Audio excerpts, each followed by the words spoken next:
जय श्री कृष्णा। आप सभी श्रद्धालु भक्तों का स्वागत है श्रीमद् भागवत महापुराण के छठे दिन के पावन पाठ में। श्रीमद् भागवत केवल एक कथा नहीं, बल्कि यह भक्ति, ज्ञान और वैराग्य का दिव्य संगम है। हर दिन का पाठ हमें भगवान की लीलाओं के और भी निकट ले जाता है और हमारे हृदय में श्रद्धा और प्रेम का दीपक प्रज्वलित करता है।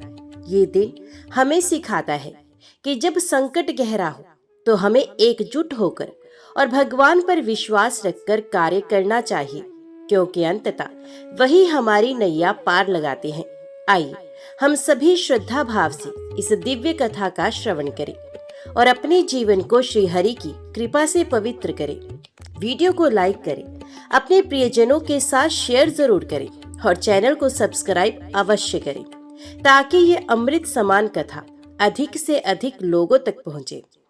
ओम नमो भगवते वासुदेवाय नमः। श्री सुखदेव जी कहते हैं, परीक्षित, जब भगवान श्री कृष्ण ने देखा कि महाविस्तर कालिया नाग ने यमुना जी का जल विषैला कर दिया है, तब यमुना जी को शुद्ध करने के विचार से उन्होंने वहां से सर्प को निकाल दिया। राजा परीक्षित ने पूछा, ब्राह्मण, भगवान श्री कृष्ण ने यमुना जी के अगाध जल में किस प्रकार उस सर्प का दमन किया?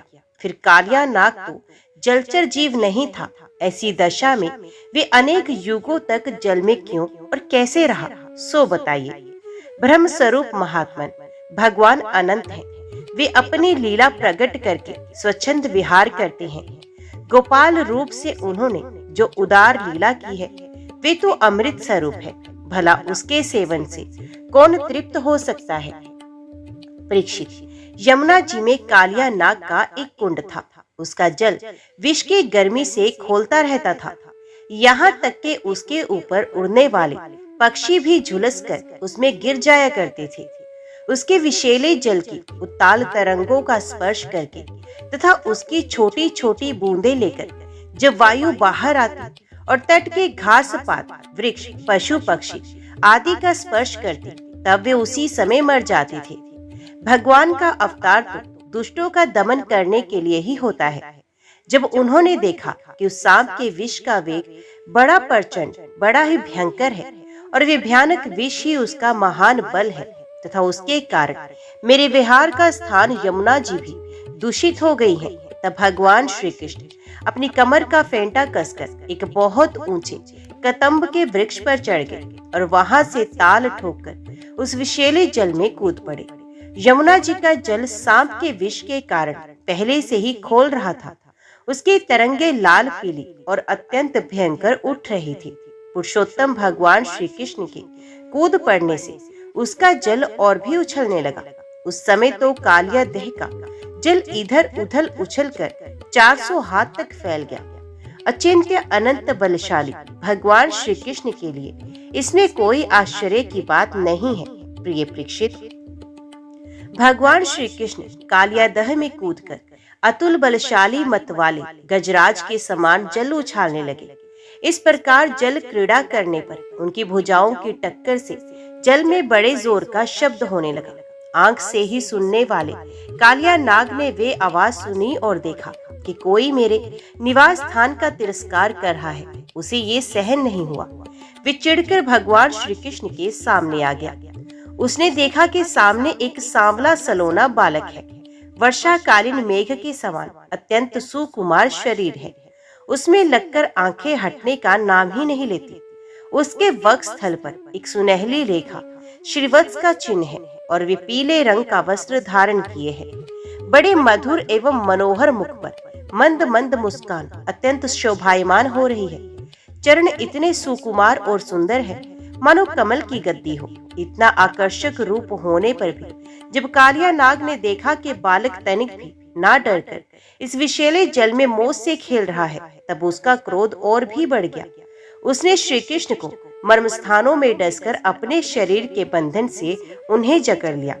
भगवान श्री कृष्ण नागपाश में बंध कर निश्चेष्ट हो गए। ये देखकर उनके प्यारे सखा ग्वाल बाल बहुत ही पीड़ित हुए और उसी समय दुख, पश्चाताप और भय से मूर्छित होकर पृथ्वी पर गिर पड़े, क्योंकि उन्होंने अपने शरीर, सुहृद, धन संपत्ति स्त्री पुत्र भोग और कामनाएं सब कुछ भगवान श्री कृष्ण को ही समर्पित कर रखा था। गाय बैल बछिया और बछड़े बड़े दुख से डकराने लगे। श्री कृष्ण की ओर ही उनकी टकटकी बंद रखी थी। वे डरकर इस प्रकार खड़े हो गए मानो रो रहे हो। उस समय उनका शरीर हिलता डोलता तक ना था। इधर ब्रज में पृथ्वी आकाश और शरीरों में बड़े भयंकर भयंकर तीनों प्रकार के उत्पात खड़े हुए, जो इस बात की सूचना दे रहे थे कि बहुत ही शीघ्र कोई अशुभ घटना घटने वाली है। नंद बाबा आदि गोपों ने पहले तो उन अशकुनों को देखा और पीछे से ये जाना कि आज श्री कृष्ण बिना बलराम के ही गाय चराने चले गए। वे भय से व्याकुल हो गए।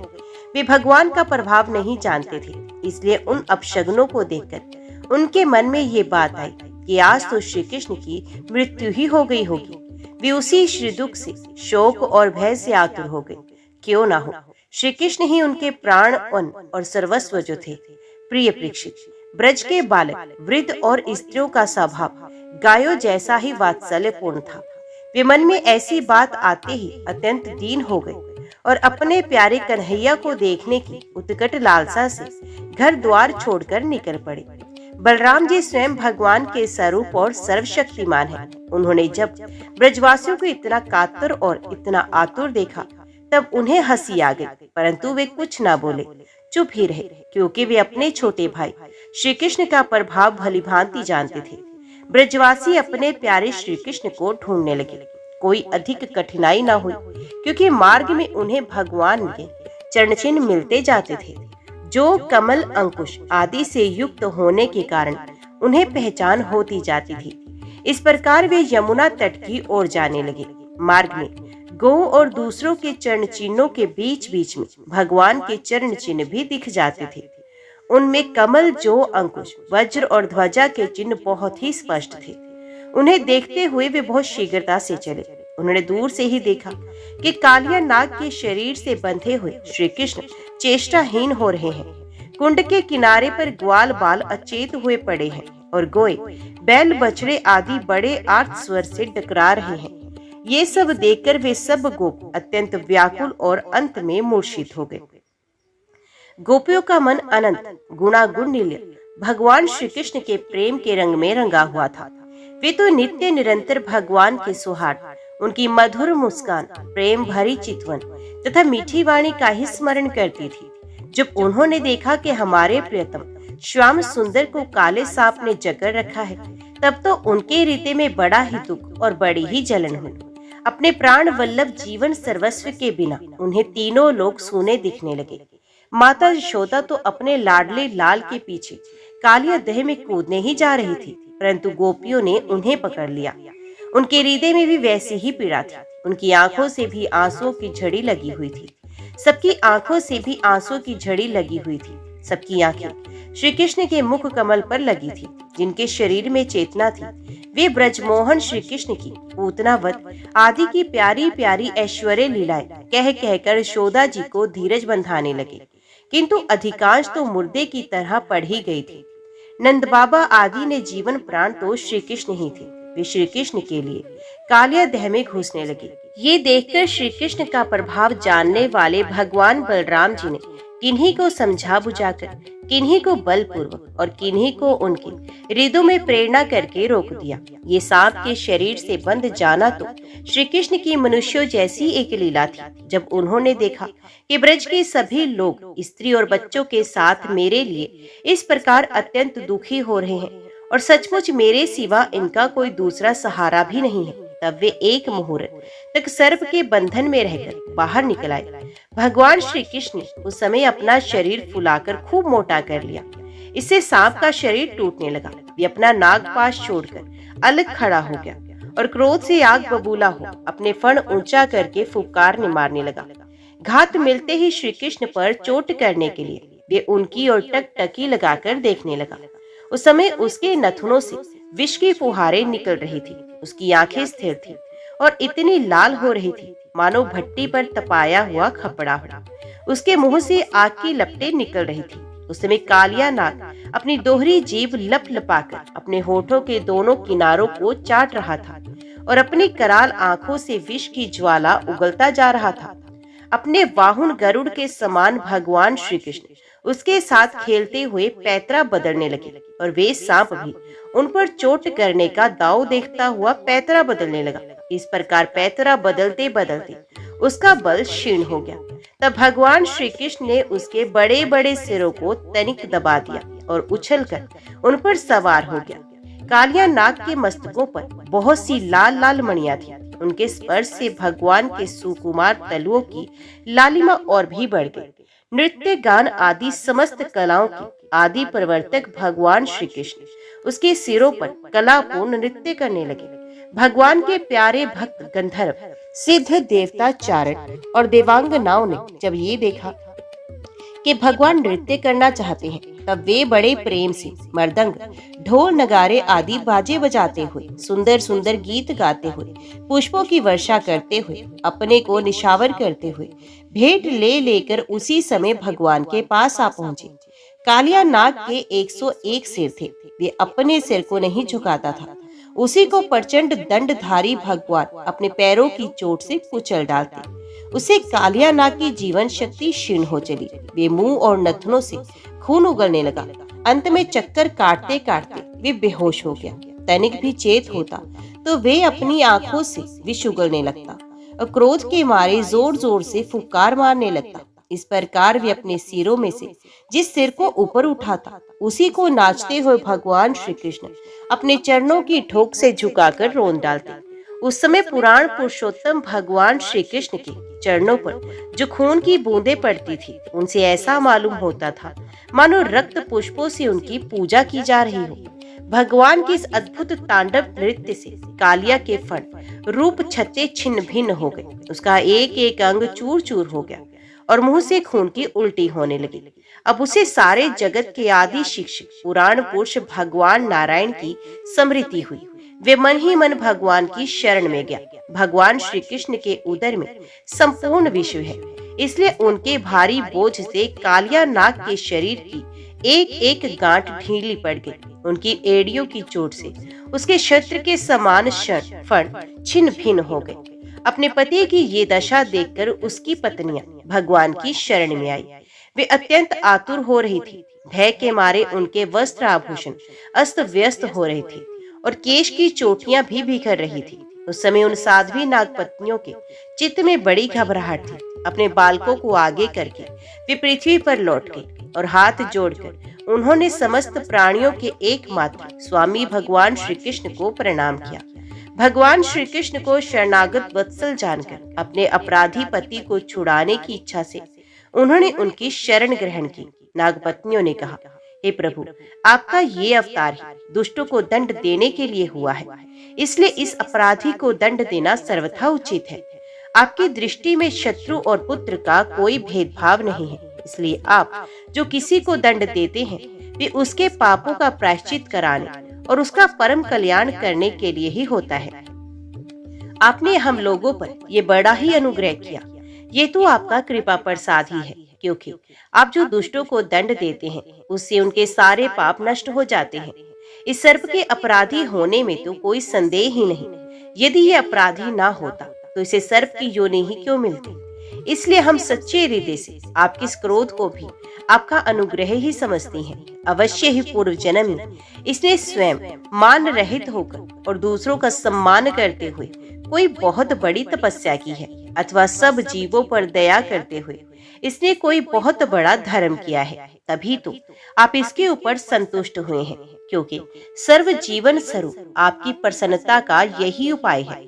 भगवत, हम नहीं समझ पाते कि ये इसकी किस साधना का फल है जो ये आपके चरण कमलों की धूल का स्पर्श पाने का अधिकारी हुआ है। आपके चरणों की रज इतनी दुर्लभ है कि उसके लिए आपकी अर्धांगिनी लक्ष्मी जी को भी बहुत दिनों तक समस्त भोगों का त्याग करके नियमों का पालन करते हुए तपस्या करनी पड़ी थी। प्रभु, जो आपके चरणों की धूल की शरण ले लेते हैं वे भक्तजन स्वर्ग का राज्य या पृथ्वी की बादशाही नहीं चाहते। ना वे रसातल का राज्य चाहते हैं, ना तो ब्रह्मा का पद ही लेना चाहते हैं। उन्हें अणिमादि योग सिद्धियों की भी चाह नहीं होती।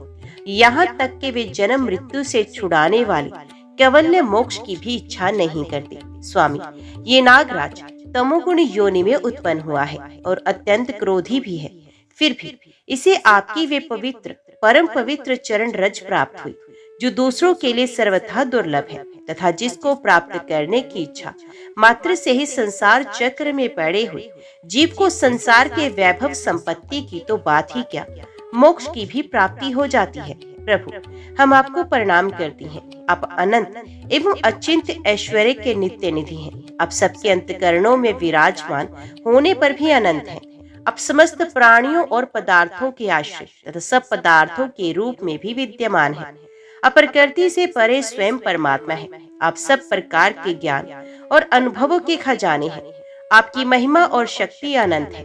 आपका स्वरूप अप्राकृतिक दिव्य चिन्मय है। प्राकृतिक गुणों एवं विकारों का आप कभी स्पर्श नहीं करते। आप ही ब्रह्मा है। हम आपको नमस्कार कर रहे हैं। आप प्रकृति में शोभ उत्पन्न करने वाले काल हैं। काल शक्ति के आश्रय हैं और काल के क्षणकल्प आदि समस्त अवयवों के साक्षी हैं। आप विश्व रूप होते हुए भी उससे अलग रहकर उसके दृष्टा है।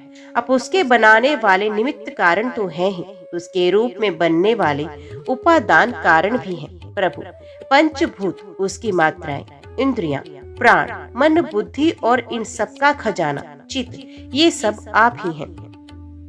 तीनों गुण और उनके कार्यों में होने वाले अभिमान के द्वारा आपने अपने साक्षात्कार को छिपा रखा है। आप देश काल और वस्तुओं की सीमा से बाहर अनंत है, सूक्ष्म से भी सूक्ष्म और कार्य कारणों के समस्त विकारों में भी एक रस विकार रहित और सर्वज्ञ है। ईश्वर है कि नहीं है, सर्वज्ञ है कि अल्पज्ञ इत्यादि इनके मतभेदों के अनुसार आप उन मतवादियों को उन्हीं रूपों में दर्शन देते हैं। समस्त शब्दों के अर्थ के रूप में तो आप हैं ही, शब्दों के रूप में भी हैं तथा उन दोनों का संबंध जोड़ने वाली शक्ति भी आप ही हैं। हम आपको नमस्कार करती हैं। प्रयक्ष, अनुमान आदि जितने भी प्रमाण हैं, उनको प्रमाणित करने वाले मूल आप ही हैं। समस्त शास्त्र आपसे ही निकले हैं और आपका ज्ञान स्वयं सिद्ध है। आप ही मन को लगाने की विधि के रूप में और उसको सब कहीं से हटा लेने की आज्ञा के रूप में प्रवृत्ति मार्ग और निर्वृत्ति मार्ग है। इन दोनों के मूल वेद भी स्वयं आप ही हैं। हम आपको बारंबार नमस्कार करती हैं।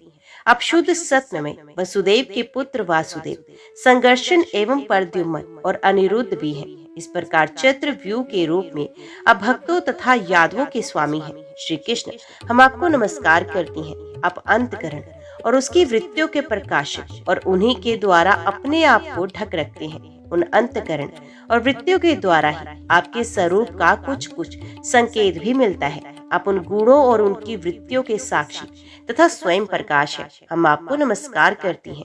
आप मूल प्रकृति में नित्य विहार करते रहते हैं। समस्त स्थूल और सूक्ष्म जगत की सिद्धि आपसे ही होती है। ऋषिकेश, आप मननशील आत्माराम है। मौन ही आपका स्वभाव है। आपको नमस्कार है। आप स्थूल सूक्ष्म समस्त गतियों के जानने वाले तथा सबके साक्षी हैं। आप नाम रूपात्मक विश्व प्रपंच के निषेध की अवधि तथा उसके अधिष्ठान होने के कारण विश्व रूप भी हैं।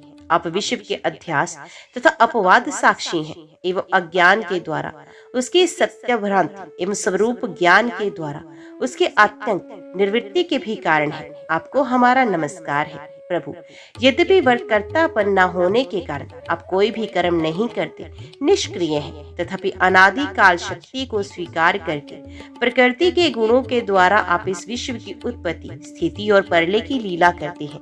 क्योंकि आपकी लीलाएं अमोघ है, आप सत्य संकल्प हैं, इसलिए जीवों के संस्कार रूप से छिपे हुए स्वभावों को अपनी दृष्टि से जागृत कर देते हैं। त्रिलोकी में 3 प्रकार की योनियां हैं: सत्व गुण प्रधान शांत, रजोगुण प्रधान अशांत और तमोगुण प्रधान मूढ़। वे सब की सब आपकी लीला मूर्तियां हैं। फिर भी इस समय आपको सत्व गुण प्रधान शांत जन ही विशेष प्रिय है, क्योंकि आपका ये अवतार और ये लीलाएं साधु जनों की रक्षा तथा धर्म की रक्षा एवं विस्तार के लिए ही है। शांत मन स्वामी को एक बार अपनी प्रजा का अपराध सह लेना चाहिए। ये मूढ़ है, आपको पहचानता नहीं है, इसलिए इसे क्षमा कर दीजिए। भगवान कृपा कीजिए, अब ये सर्प मरने ही वाला है। साधु पुरुष सदा से ही अब हम अबलाओं पर दया करते आए हैं, अतः आप हमें हमारे प्राण स्वरूप पतिदेव को दे दीजिए। हम आपकी दासी हैं। हमें आप आज्ञा दीजिए, आपकी क्या सेवा करें, क्योंकि जो श्रद्धा के साथ आपकी आज्ञाओं का पालन, आपकी सेवा करता है, वे सब प्रकार के भयों से छुटकारा पा जाता है। परीक्षित, भगवान के चरणों की ठोकरों से कालिया नाग के फण छिन्न भिन्न हो गए थे। वे बेसुध हो रहा था। जब नाग पत्नियों ने इस प्रकार भगवान की स्तुति की, तब उन्होंने दया करके उसे छोड़ दिया। धीरे धीरे कालिया नाग की इंद्रियों और प्राणों में कुछ कुछ चेतना आ गई। वे बड़ी कठिनता से श्वास लेने लगा और थोड़ी देर के बाद बड़ी दीनता से हाथ जोड़कर भगवान श्री कृष्ण के इस प्रकार कहने लगा।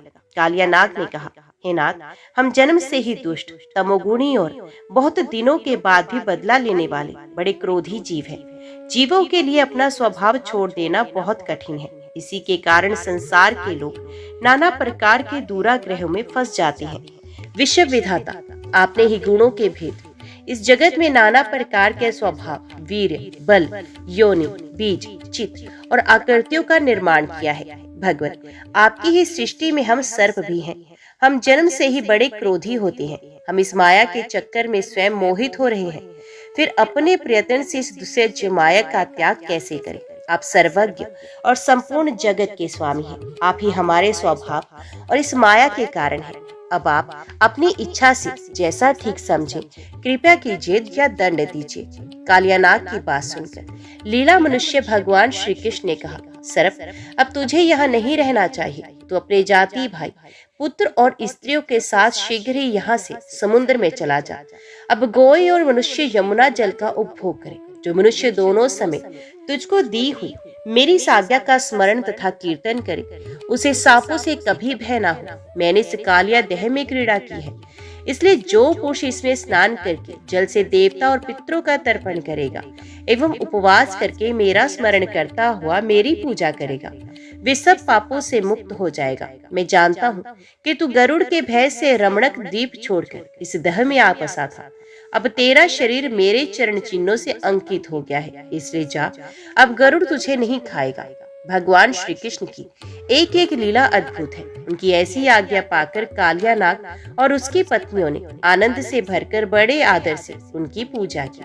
उन्होंने दिव्य वस्त्र, पुष्पमाला, मणि, बहुमूल्य आभूषण, दिव्य गंध, चंदन और अति उत्तम कमलों की माला से जगत के स्वामी गरुड़ ध्वज भगवान श्री कृष्ण का पूजन करके उन्हें प्रसन्न किया। इसके बाद बड़े प्रेम और आनंद से उनकी परिक्रमा की, वंदना की और उनसे अनुमति ली। तब अपनी पत्नियों, पुत्रों और बंधु बांधवों के साथ रमणक द्वीप की, जो समुद्र में सर्पों के रहने का एक स्थान है, यात्रा की। लीला मनुष्य भगवान श्री कृष्ण की कृपा से यमुना का जी का जल केवल विषहीन ही नहीं, बल्कि उसी समय अमृत के समान मधुर हो गया। राजा परीक्षित ने पूछा, भगवत, कालिया नाग ने नागों के निवास स्थान रमणक द्वीप को क्यों छोड़ा था और उस अकेले ने ही गरुड़ जी का कौन सा अपराध किया था? श्री सुखदेव जी कहते हैं, परीक्षित, पूर्व काल में गरुड़ जी को उपहार स्वरूप प्राप्त होने वाले सर्पों ने ये नियम कर लिया था कि प्रत्येक मास में निर्दिष्ट वृक्ष के नीचे गरुड़ को एक सर्प की भेंट दी जाए। इस नियम के अनुसार प्रत्येक अमावस्या को सारे सर्प अपनी रक्षा के लिए महात्मा गरुड़ जी को अपना अपना भाग देते रहते थे। उन सर्पों में कद्रु का पुत्र कालिया नाग अपने विष और बल के घमंड से मतवाला हो रहा था। उसने गरुड़ का तिरस्कार करके स्वयं तो बलि देना दूर रहा, दूसरे सांप जो गरुड़ को बलि देते उसे भी खा लेता था। परीक्षित ये सुनकर भगवान के प्यारे पार्षद शक्तिशाली गरुड़ को बड़ा क्रोध आया, इसलिए उन्होंने कालिया नाग को मार डालने के विचार से बड़े वेग से उस पर आक्रमण किया। विषधर कालिया नाग ने जब ये देखा कि गरुड़ वेग से मुझ पर आक्रमण करने आ रहे हैं, तब वे अपने 101 फण फैलाकर डसने के लिए उन पर टूट पड़ा। उसके पास शस्त्र थे, केवल दांत, इसलिए अपने दांतों से गरुड़ को डस लिया। उस समय वे अपनी भयावनी जीभें लपलपा रहा था। उसकी सांस लंबी चल रही थी और आंखें बड़ी डरावनी जान पड़ती थी। ताक्षर नंदन गरुड़ जी विष्णु भगवान के वाहन है और उनका वेग तथा प्राकरण भी अतुलनीय है। कालिया नाग की ये ढिठाई देखकर उनका क्रोध और भी बढ़ गया तथा उन्होंने अपने शरीर से झटक कर फेंक दिया एवं अपने सुनहले बाएं पंख से कालिया नाग पर पड़े जोर से प्रहार किया। उनके पंख की चोट से कालिया नाग घायल हो गया। वे घबराकर वहां से भागा और यमुना जी के उस कुंड में चला गया। यमुना जी का ये कुंड गरुड़ के लिए अगम्य था, साथ ही वे इतना गहरा था कि उसमें दूसरे लोग भी नहीं जा सकते थे। इसी स्थान पर एक दिन शुद्धातुर गरुड़ ने तपस्वी सोभरी के मना करने पर भी अपने अभिष्ट भक्ष्य मत्स्य को बलपूर्वक पकड़कर खा लिया। अपने मुखिया मत्स्यराज के मारे जाने के कारण मछलियों को बड़ा कष्ट हुआ। वे अत्यंत दीन और व्याकुल हो गई।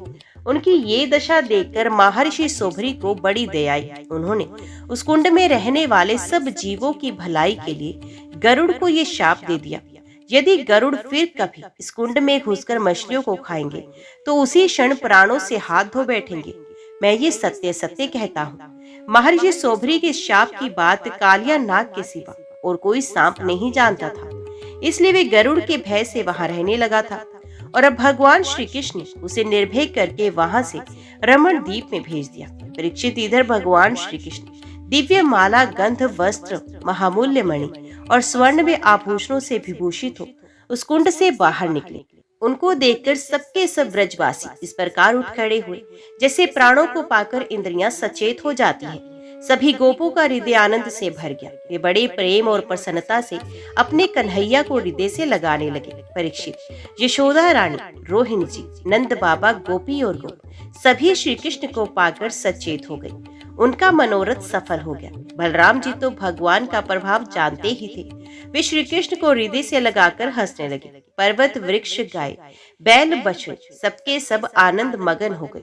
गोपों के कुल गुरु ब्राह्मणों ने अपनी पत्नियों के साथ नंद बाबा के पास आकर कहा, नंद जी, तुम्हारे बालक को कालिया नाग ने पकड़ लिया था, सो छूटकर आ गया। ये बड़े सौभाग्य की बात है। श्री कृष्ण के मृत्यु के मुख से लौट आने के उपलक्ष्य में तुम ब्राह्मणों को दान करो। ब्राह्मणों की बात सुनकर नंद बाबा को बड़ी प्रसन्नता हुई। उन्होंने बहुत सा सोना और कोई ब्राह्मणों को दान दी। परम सौभाग्यवती देवी यशोदा ने भी काल के गाल से बचे हुए अपने लाल को गोद में लेकर हृदय से चिपका लिया। उनकी आंखों से आनंद के आंसुओं की बूंदें बार बार टपकी रही थी। राजेंद्र, ब्रजवासी और गोय सब बहुत ही थक गए थे। ऊपर से भूख प्यास भी लग रही थी, इसलिए उस रात वे ब्रज में नहीं गए। वहीं यमुना जी के तट पर सो रहे थे। गर्मी के दिन थे, उधर का वन सूख गया था। आधी रात के समय उसमें आग लग गई थी। उस आग ने सोए हुए ब्रजवासियों को चारों ओर से घेर लिया और वे उन्हें जलाने लगी। आग की आंच लगने पर ब्रजवासी घबराकर उठ खड़े हुए और लीला मनुष्य भगवान श्री कृष्ण की शरण में चले गए। उन्होंने कहा, प्यारे श्री कृष्ण, श्याम सुंदर, महाभाग्यवान बलराम, तुम दोनों का बल विक्रम अनंत है। देखो देखो, ये भयंकर आग तुम्हारे सगे संबंधी हम स्वजनों को जलाना ही चाहती है। तुम में सब सामर्थ्य है, हम तुम्हारे सुहृद हैं, इसलिए इस प्रलय की अपार आग से हमें बचाओ। प्रभु, हम मृत्यु से नहीं डरते, परंतु तुम्हारे अकूतो भय चरण कमल छोड़ने से हम असमर्थ हैं। भगवान अनंत हैं, वे अनंत शक्तियों को धारण करते हैं। उन जगदीश्वर भगवान श्री कृष्ण ने जब देखा कि मेरे स्वजन इस प्रकार व्याकुल हो रहे हैं, तब वे उस भयंकर आग को पी गए। परीक्षित, अब आनंदित स्वजन संबंधियों से घिरे हुए एवं उनके मुख से अपनी कीर्ति का गान सुनते हुए श्री कृष्ण ने गोकुल मंडित गोष्ठ में प्रवेश किया। इस प्रकार अपनी योग माया से ग्वाल का वेश बनाकर राम और श्याम ब्रज में क्रीड़ा कर रहे थे। उन दिनों ग्रीष्म ऋतु थी। ये शरीरधारियों को बहुत प्रिय नहीं है, परंतु वृंदावन के स्वाभाविक गुणों से वहां वसंत की छटा छिटक रही थी। इसका कारण था वृंदावन में परम मधुर भगवान श्याम सुंदर श्री कृष्ण और बलराम जी निवास जो करते थे। झिंगोरों की तीखी झंकार, झरनों की मधुर झर झरने छिप गई थी। उन झरनों से सदा सर्वदा बहुत ठंडी जल की फुरियां उड़ा करती थी, जिनसे वहां के वृक्षों की हरियाली देखते ही बनती थी। जिधर देखिए हरी हरी धूप से पृथ्वी हरी हरी हो रही है। नदी, सरोवर एवं झरनों की लहरों का स्पर्श करके जो वायु चलती थी, उसमें लाल, पीले, नीले, तुरंत के खिले हुए, देर के खिले हुए, कलहार, उत्पल आदि अनेकों प्रकार के कमलों का पराग मिला हुआ होता था। इस शीतल, मंद और सुगंध वायु के कारण वनवासियों को गर्मी का किसी प्रकार का क्लेश नहीं सहना पड़ता था। न दावाग्नि का ताप लगता था और न तो सूर्य का घाम ही। नदियों में अगाध जल भरा हुआ था। बड़ी बड़ी लहरें उनके तटों को चूम जाया करती थी। वे उनके पुलिनों से टकराती और उन्हें स्वच्छ बना जाती। उनके कारण आसपास की भूमि गीली बनी रहती और सूर्य की अत्यंत उग्र तथा तीखी किरणें भी वहां की पृथ्वी और हरी हरी घास को नहीं सुखा सकती थी। चारों ओर हरियाली छा रही थी। उस वन में वृक्षों की पांत फूलों से लद रही थी। जहां देखिए वहीं से सुंदरता फूट पड़ती थी। कहीं रंग बिरंगे पक्षी चहक रहे थे, तो कहीं तरह तरह के हिरण चौकड़ी भर रहे थे। कहीं मोर कूक रहे थे, तो कहीं भोरे गुंजार कर रहे थे। कहीं कोयले कूक रही थी, तो कहीं सारस अलग ही अपना आलाप छोड़ रहे थे। ऐसा सुंदर वन देखकर श्याम सुंदर श्री कृष्ण और गौर सुंदर बलराम जी ने उसमें विहार करने की इच्छा की। आगे आगे गोई चली, पीछे पीछे ग्वालपाल और बीच में अपने बड़े भाई के साथ बांसुरी बजाते हुए श्री कृष्ण। राम, श्याम और ग्वालबालों ने नव पल्लवों, मोरपंखों के गुच्छों, सुंदर सुंदर पुष्प के हारों और गेरू आदि रंगीन धातुओं से अपने को भांति भांति से सजा लिया। फिर कोई आनंद में मगन होकर नाचने लगा, तो कोई ताल ठोकर कुश्ती लड़ने लगा और किसी किसी ने राग आलापना शुरू कर दिया। जिस समय श्री कृष्ण नाचने लगते, उस समय कुछ ग्वालबाल गाने लगते और कुछ बांसुरी तथा सींग बजाने लगते। कुछ हथेली से ही ताल देते, तो कुछ वाह वाह करने लगते। उस समय नट जैसे अपने नायक की प्रशंसा करते हैं, वैसे ही देवता लोग ग्वालबालों का रूप धारण करके वहां आते और गोप जाति में जन्म लेकर छिपे हुए बलराम और श्री कृष्ण की स्तुति करने लगे।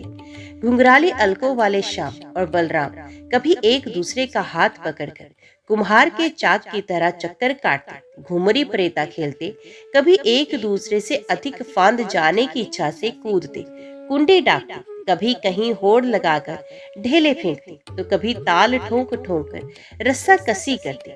एक दल दूसरे दल के विपरीत रस्सी पकड़कर खींचता और कभी कहीं एक दूसरे से कुश्ती लड़ते लड़ाते। इस प्रकार तरह तरह के खेल खेलते। कभी कभी एक दूसरे पर बेल, जायफल या आंवले के फल हाथ में लेकर फेंकते। कभी एक दूसरे की आंख बंद करके छिप जाते और वे पीछे से ढूंढते। इस प्रकार आंख मिचौनी खेलते। कभी एक दूसरे को छूने के लिए बहुत दूर दूर तक दौड़ते और कभी पशु पक्षियों की चेष्टाओं का अनुकरण करते। कहीं मेढकों की तरह फुदक फुद कर चलते, तो कभी मुंह बना बनाकर एक दूसरे की हंसी उड़ाते। कहीं रस्सियों से वृक्षों पर झूला डालकर झूलते, तो कभी दो बालकों को खड़ा कराकर उनकी बाहों के बल पर ही लटकने लगते। कभी किसी राजा की नकल करने लगते। इस प्रकार राम और श्याम वृंदावन की नदी, पर्वत, घाटी, कुंज, वन और सरोवरों में वे सभी खेल खेलते जो साधारण बच्चे संसार में खेलते हैं। एक दिन जब बलराम और श्री कृष्ण ग्वालबालों के साथ उस वन में गोए चरा रहे थे, तब ग्वाल के वेश में प्रलंब नाम का एक असुर आया। उनकी इच्छा थी कि मैं श्री कृष्ण और बलराम को हर ले जाऊं। भगवान श्री कृष्ण सर्वज्ञ है, वे उसे देखते ही पहचान गए। फिर भी उन्होंने उसका मित्रता का प्रस्ताव स्वीकार कर लिया। वे मन ही मन ये सोच रहे थे कि किस युक्ति से इसका वध करना चाहिए। ग्वालबालों में सबसे बड़े खिलाड़ी, खेलों के आचार्य श्री कृष्ण ही थे।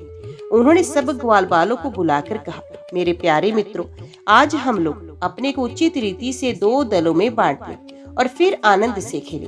उस खेल में ग्वालबालों ने बलराम और श्री कृष्ण को नायक बनाया। कुछ श्री कृष्ण के साथी बन गए और कुछ बलराम की।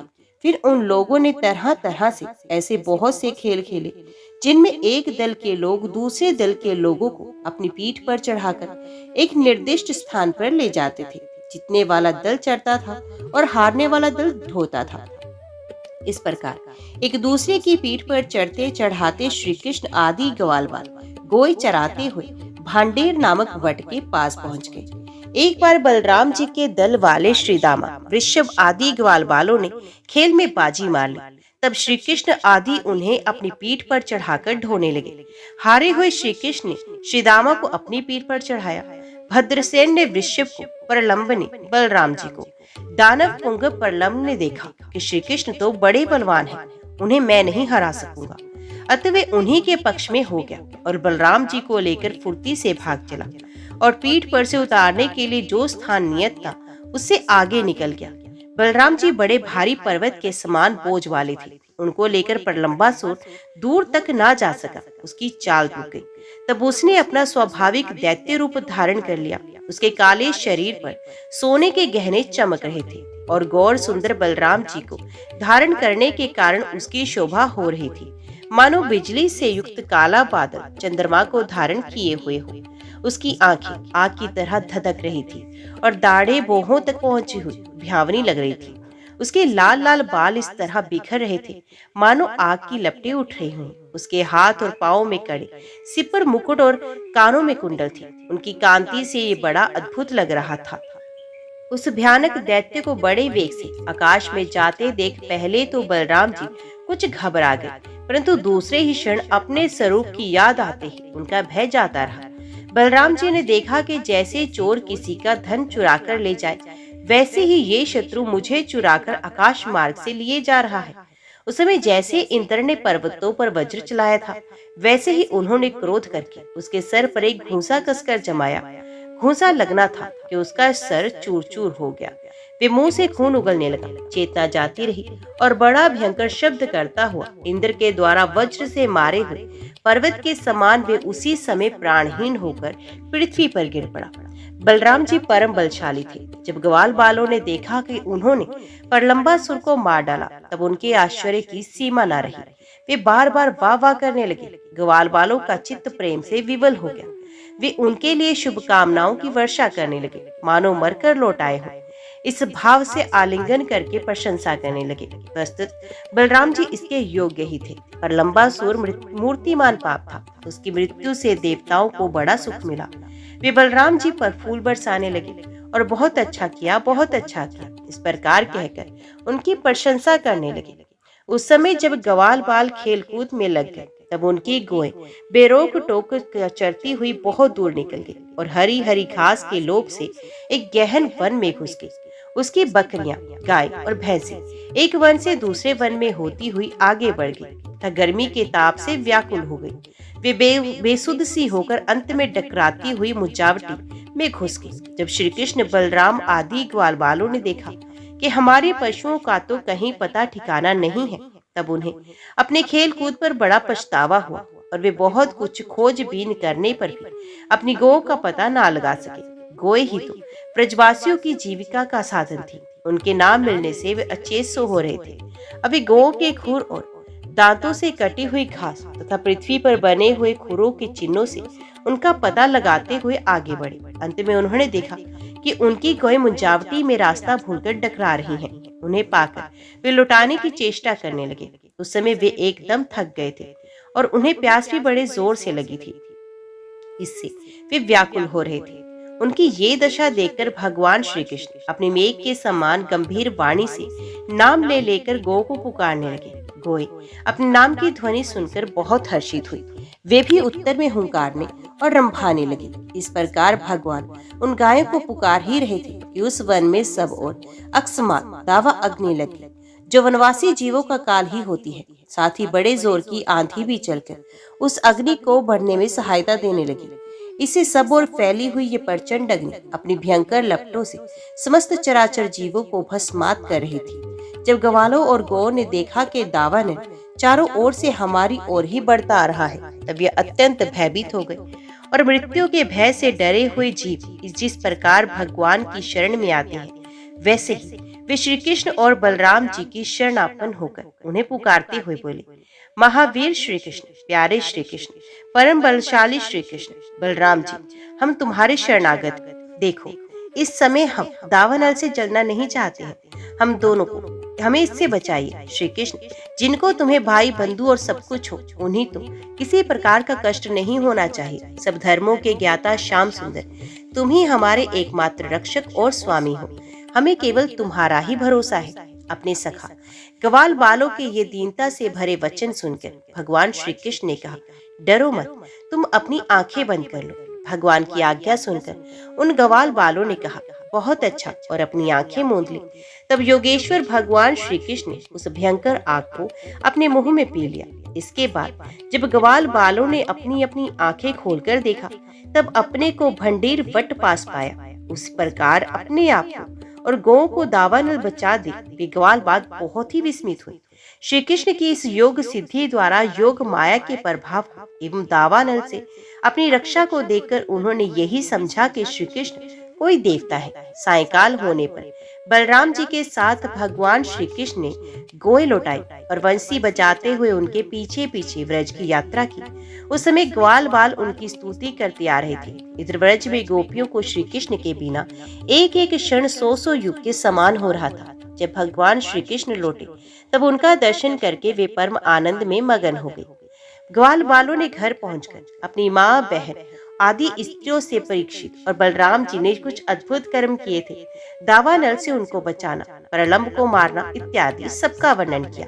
बड़े बूढ़े गोप और गोपियां भी राम और श्याम की अलौकिक लीलाएं सुनकर विस्मित हो गए। वे सब ऐसा मानने लगे कि श्री कृष्ण और बलराम के वेश में कोई बहुत बड़े देवता ही व्रज में पधारे हैं। इसके बाद वर्षा ऋतु का शुभ आगमन हुआ। इस ऋतु में सभी प्रकार के प्राणियों की बढ़ती हो जाती है। उस समय सूर्य और चंद्रमा पर बार बार प्रकाश में मंडल बैठने लगे। बादल, वायु, चमक, कड़क आदि से आकाश शुद्ध सा दिखने लगा।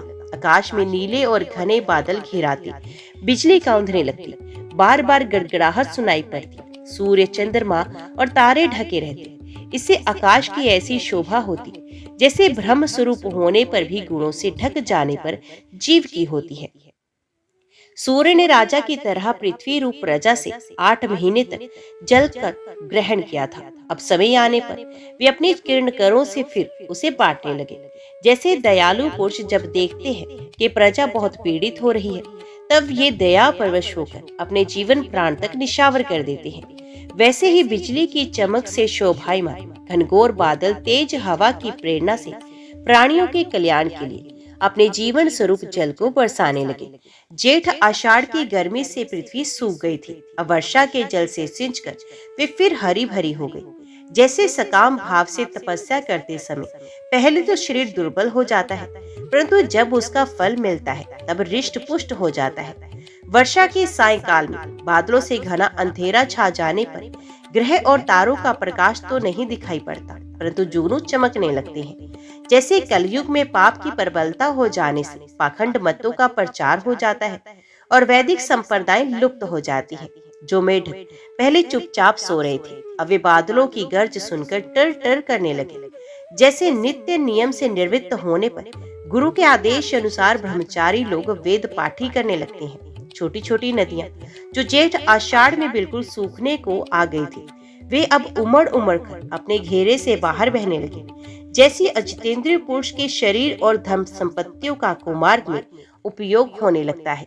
पृथ्वी पर कहीं कहीं हरी हरी घास की हरियाली थी, तो कहीं कहीं वीर बहुटूटियों की लालिमा और कहीं कहीं बरसाती छत्तों के कारण वे सफेद मालूम होती थी।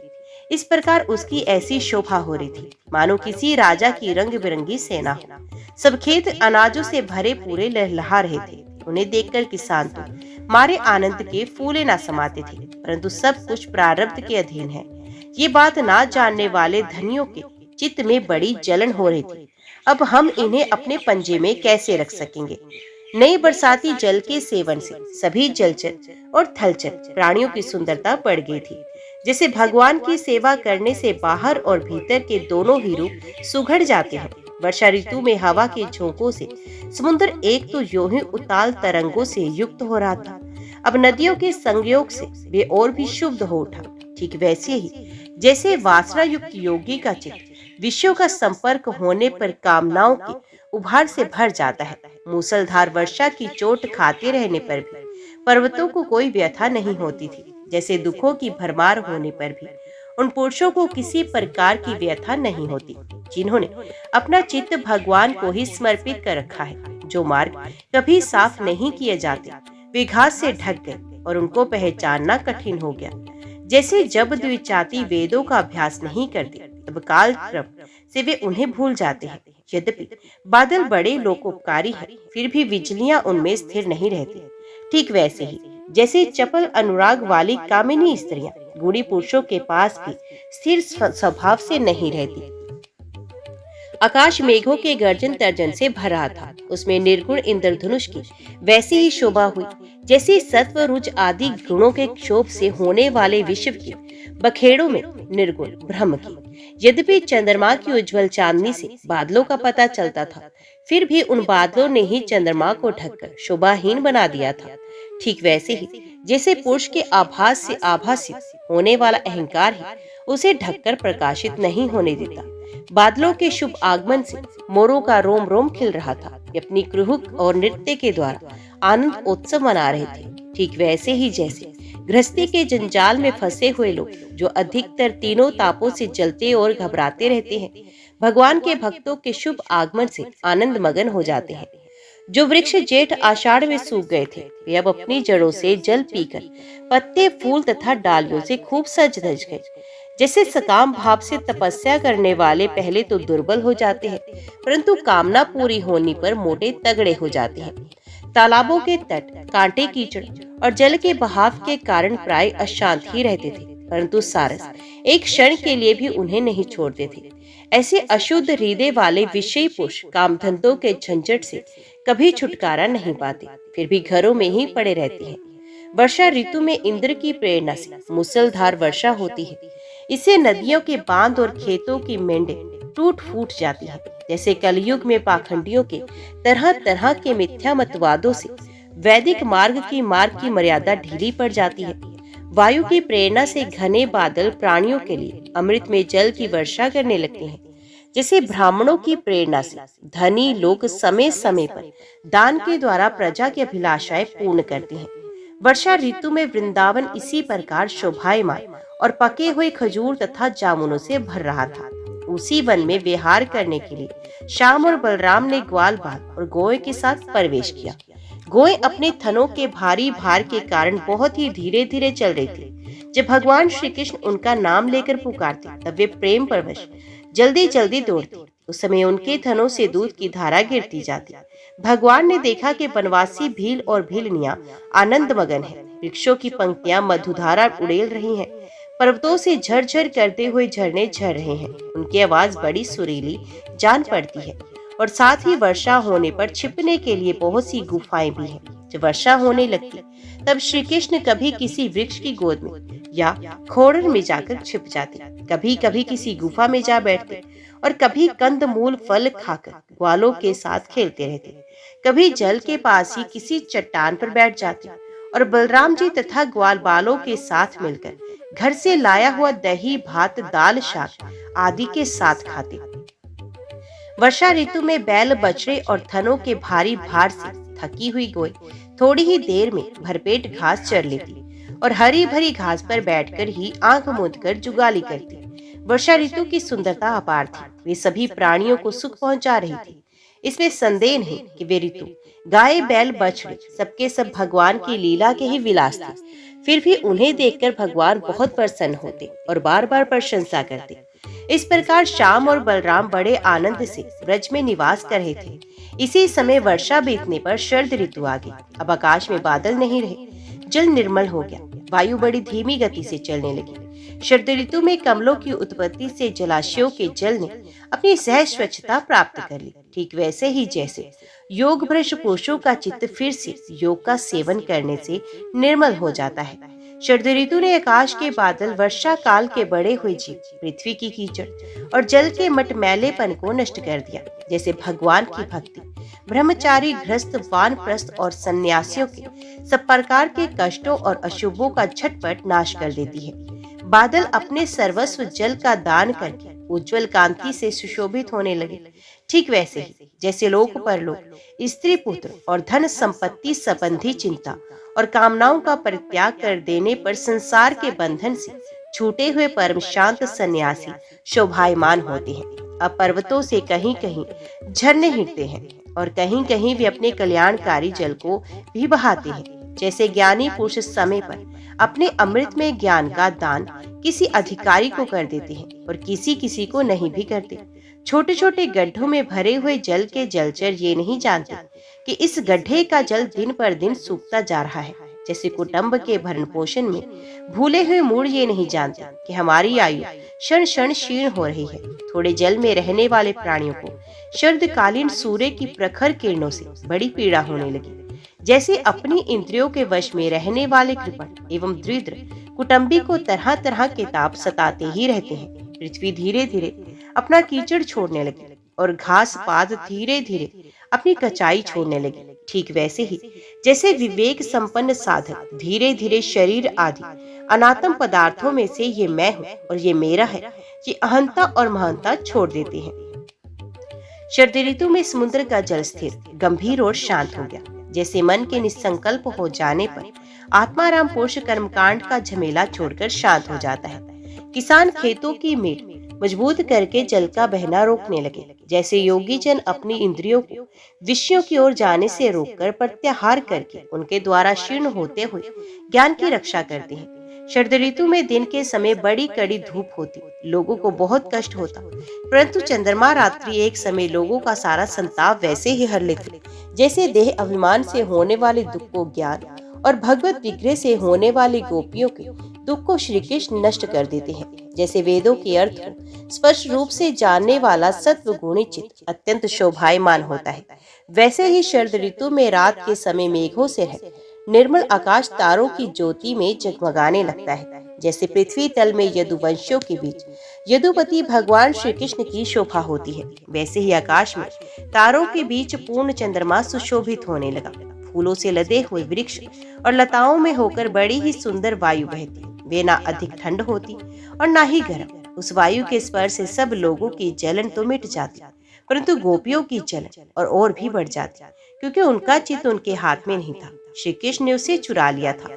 शरद ऋतु में गोए, हिरनिया, चिड़िया और नारियां ऋतुमती संतान उत्पत्ति की कामना से युक्त हो गई तथा सांड, हिरण, पक्षी और पुरुष उनका अनुसरण करने लगे। ठीक वैसे ही जैसे समर्थ पुरुष के द्वारा की हुई क्रियाओं का अनुसरण उनके फल करते हैं। जैसे राजा के शुभ आगमन से डाकू, चोरों के सिवा और सब लोग निर्भय हो जाते हैं, वैसे ही सूर्योदय के कारण कुमुदनी, ये अतिरिक्त और सभी प्रकार के कमल खिल गए। उस समय बड़े बड़े शहरों और गांवों में नवागन, प्राशन और इंद्र संबंधी उत्सव होने लगे। खेतों में अनाज पक गए और पृथ्वी भगवान श्री कृष्ण तथा बलराम जी की उपस्थिति से अत्यंत सुशोभित होने लगी। साधना करके सिद्ध हुए पुरुष जैसे समय आने पर अपने देव आदि शरीरों को प्राप्त होते हैं, वैसे ही वैश्य, सन्यासी, राजा और सनातन जो वर्षा के कारण एक स्थान पर रुके हुए थे, वहां से चलकर अपने अपने अभिष्ट कामकाज में लग गए। ओम नमो भगवते वासुदेवाय नमः।